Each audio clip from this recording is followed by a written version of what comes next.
আমাদের অবস্থান যদিও আগে সংবিধান আদেশ ছিল সিও, আমরা বলেছি হ্যাঁ জাতির স্বার্থে দলীয় অবস্থানকে আমরা একটু মডিফাই করেছি, করে আমরা গণভোটের ব্যাপারে একমত হয়েছি। এবং এটাও আমরা বলেছি এই গণভোটের রেজাল্ট যদি আমাদের বিপক্ষও যায় আমরা এখানেও ছাড় দেব।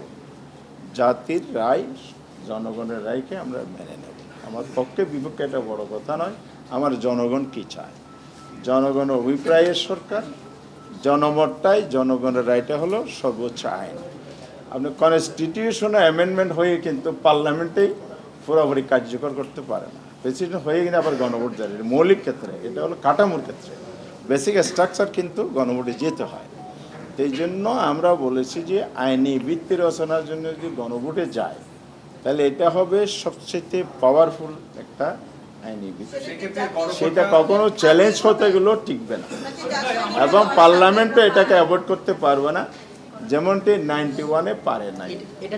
90-এর যেহেতু রূপরেখা সবার কনসেনসাসের ভিত্তিতে হয়েছে, পার্লামেন্টের জন্য একটা ম্যান্ডেটরি হয়ে গেছে, পার্লামেন্টে মেনেছে, আবার এটা রেফারেন্ডাম হয়েছে। এখন আমি আসতেছি লাস্ট কনক্লুশনটা, আপনাদের কোয়েশ্চেনের জায়গায় আসতেছি। এখন এটাকে আগে হবে না পরে হবে? তা আমরা বলেছি যে আগে না পরে এই আলোচনা হওয়ার সুযোগ আছে। অন প্রিন্সিপাল আগে আমরা একমত করি। এখন আজকের অগ্রগতি এটাই, অন প্রিন্সিপাল সবাই গণভোটের পক্ষে মত দিয়েছে। জুলাই সনদের আইনি ভিত্তি দিতে হবে, এ পয়েন্টে আমরা সবাই একমত। আইনি ভিত্তিটা কোন ফর্মে হবে এটা নিয়েই আজকে আলোচনার মূল বিষয়।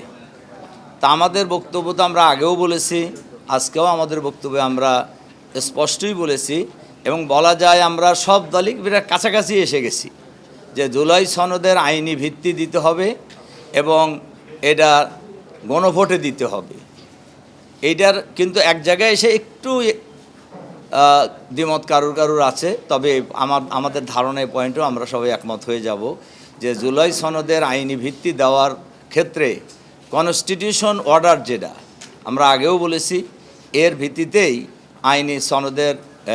জুলাই সনদের আইনি ভিত্তি দেওয়া যায় এবং এটাকে আরও পাকাপোক্ত করার জন্যই গণভোটের প্রশ্ন এসেছে।